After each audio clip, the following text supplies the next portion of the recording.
Só voltando aqui, né, a correção das nossas questões aí sobre cinemática 2, a gente tem a questão 5 que diz o seguinte: em uma noite chuvosa, do alpendre de sua casa, um estudante via relâmpagos e ouvia trovões. Então teve curiosidade de saber a que distância dele estavam ocorrendo esses fenômenos. Ele verificou que havia um intervalo de 5 segundos entre ver a luz do relâmpago e ouvir o som do trovão. Se a velocidade do som no ar é de 340 metros por segundo, o estudante percebe o relâmpago ao mesmo tempo em que este ocorre. É correto afirmar que a distância entre o local do relâmpago e a casa do estudante é de quanto? Em metros, né? A gente sabe que é em metros porque a gente vê aqui que está tudo aqui, né, em metros. Então, a gente vai ter o seguinte: essa questão aqui é uma questão até boazinha para a gente fazer até uma prática mesmo em casa, né? A gente tá aqui no alpendre, escuta um trovãozinho, um relâmpago, e aí tem a curiosidade de saber. Foi isso que esse menino fez. Então, ele percebeu que o tempo aqui, né, que ele, entre o intervalo que ele via o raio e ouvia o trovão, era de 5 segundos. Então, ele vai usar esse tempo, de 5 segundos. Velocidade média é ΔS sobre ΔT. O que é que a gente sabe? Que a velocidade é a velocidade do som no ar, 340. Então, ele substituiu aqui, né? Eu quero quem? Eu quero o espaço. Eu quero saber qual é a distância em que esse trovão está acontecendo, né? Do relâmpago, o local que o relâmpago está ocorrendo, quer dizer. Então, multiplicando, cruzando aqui, a gente vai ver que ΔS é a multiplicação da velocidade vezes o tempo. Então, 340 vezes 5, 1.700 metros. Olha aí, questão fácil, né? Item C, boazinha da gente fazer. Vamos à questão 6. A questão 6 diz assim: dois trens A e B, movendo-se com velocidade cujos módulos são VA igual a VB, que é igual a 10 metros por segundo, em relação ao solo. Cruzam-se por curiosidade, um passageiro do trem B mede o tempo que o trem A leva para passar à sua frente. Se o tempo medido foi 7 segundos, daqui, é correto afirmar que o comprimento do trem A é de quanto?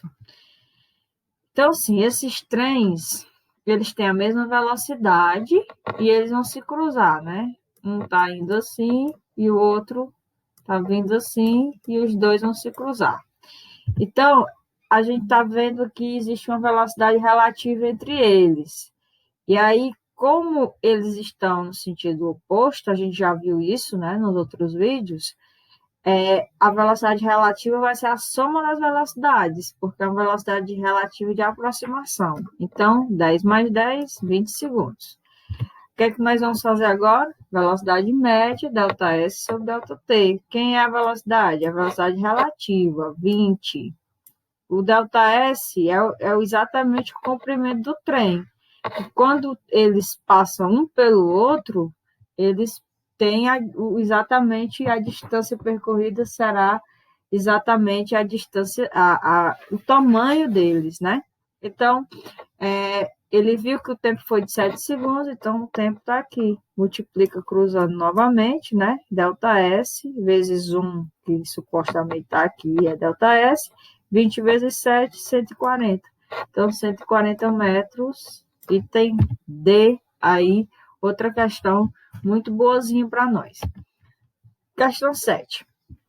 Marta e Pedro combinaram encontrar-se em um certo ponto de uma autoestrada plana para seguirem viagem juntos. Marta, ao passar pelo marco zero da estrada, constatou que, mantendo uma velocidade média de 80 km por hora, chegaria na hora certa ao ponto de encontro combinado. No entanto, quando ela já estava no marco do quilômetro 10, ficou sabendo que Pedro tinha se atrasado e só então estava passando pelo marco zero, pretendendo continuar sua viagem a uma velocidade de 100 km por hora. Isso, Pedro, né? Mantendo essas velocidades, seria possível que os dois amigos se encontrassem próximos a um marco da estrada com indicação de... Aí vamos lá, pegando os dados da Marta. A Marta estava viajando com velocidade de 80, e aí a gente faz a função horária dela. A gente lembra que a função horária é S igual a S inicial mais VT. Aí a Marta, ela parou no quilômetro 10, então ela estava posicionada no espaço 10, mais 80, que é a velocidade, vezes t. Vamos guardar essas informações aqui, que elas vão ser muito importantes. Aí, o Pedro, ele pretende manter uma velocidade de 100 km por hora, isso a partir do marco zero, então o espaço inicial dele é zero, mais a velocidade dele, que é 100 vezes t. O zero não influencia em nada, então você vai trabalhar com a função horária do Pedro sendo 100t. Aí, quando é que eles vão se encontrar? Quando o espaço da Marta for igual ao espaço do Pedro. Então, você vai pegar a função horária aqui da Marta e igualar com a do Pedro. 10 mais 80t igual a 100t. Quem é variável, a gente deixa junto. Quem não for, a gente joga para o outro lado. Então, a gente ficaria assim, ó. 80 vai passar para cá negativo, né? Então, fica 100 menos 80, que aí eu só fiz trocar aqui, tá, pessoal? Ficaria assim,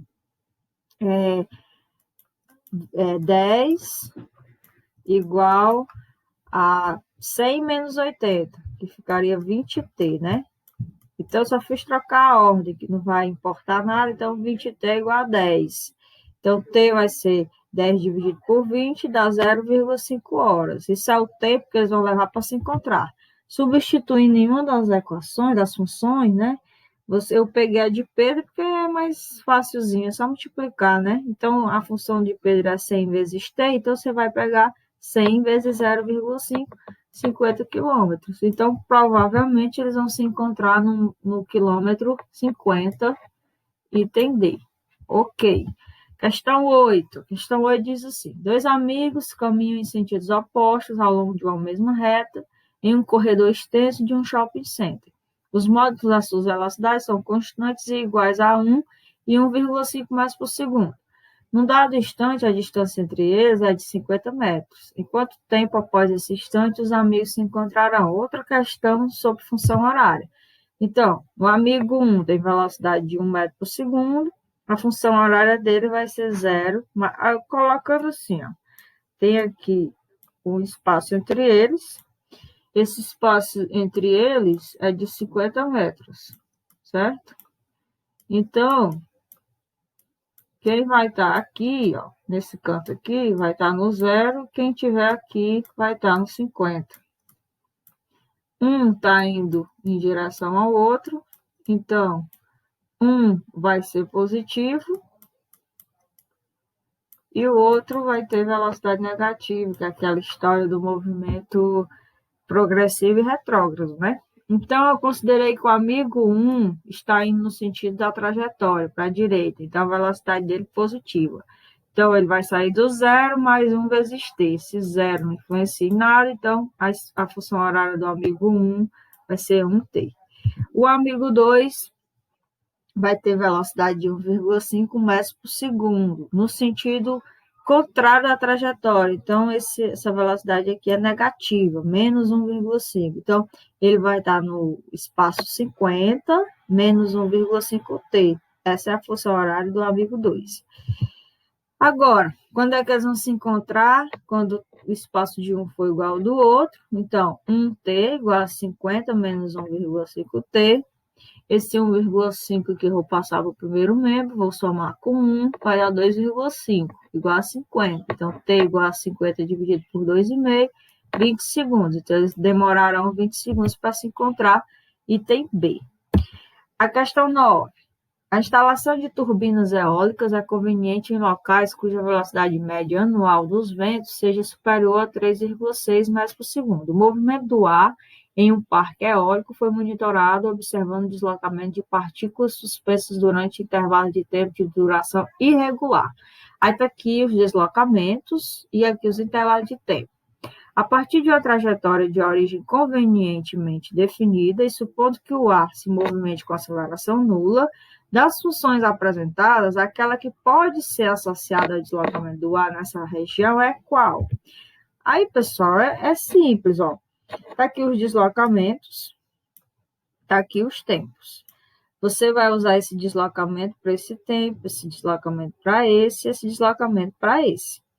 Se você fizer isso, delta E, velocidade média, delta S sobre delta T.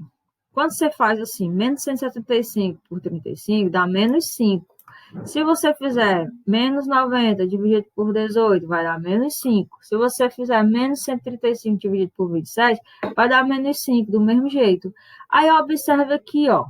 A gente já matou a questão, porque se na velocidade menos 5, e a gente sabe que a função horária é essa, S igual a S inicial mais V vezes T. Desculpa a letra, pessoal, tá? Vocês estão ouvindo eu dizer, então, S igual a S inicial mais V vezes T, a velocidade fica sempre acompanhando o T. Ó, a única opção que tem velocidade menos 5 é o item A, porque a B é 15, não é, 25 não é, positivo não é e menos 30 não é. Então, só resta o item A. Então, a questão ficou bem fácil por isso, né? Ok? Vamos lá para a próxima. A última questão. Patrícia ouve o eco de sua voz. Patrícia ouve o eco de sua voz direta, refletida por um grande espelho plano. Aí, no exato tempo de uma piscada de olhos após a emissão. Adotando a velocidade do som no ar com 340 metros por segundo e o tempo médio de uma piscada igual a 0,4 segundos, podemos afirmar que a distância entre a menina e o espelho vale... Olha, a menina grita, aí depois ela escuta o eco, tá bom? Então, aquela história de que o som ele vai e volta. Isso é o eco. Aí o que é que a gente vai ter aqui, ó? Ela está ouvindo o eco, então, portanto, a distância, o ΔS dela até o espelho vai ser 2 vezes essa distância aí, tá certo? Então, a gente vai fazer velocidade média igual a ΔS sobre ΔT. Então, multiplicando, cruzando aqui, quem vai ser o ΔS? Vai ser 2 vezes essa distância, tá certo? Então, a velocidade média é a velocidade do som, e o tempo que ela está ouvindo é 0,4 segundos. Então, você vai multiplicar, né? 340 vezes 0,4. Então, a distância vai ser 136, que é isso aqui, dividido por 2, que é 2D. Então, a gente tem uma distância de 68 metros, essa distância da menina até aqui. Eu botei 2D exatamente, pessoal, por causa do eco, porque o som que ela está ouvindo nesse intervalo de tempo vai e volta. Por isso que a gente chama isso de eco. Bom, item A, né? A resposta. Belezinha. Bom, espero que vocês tenham gostado, tenham curtido. Se inscreve aí no canal, se não se inscreveu ainda. Fique com Deus e até a próxima.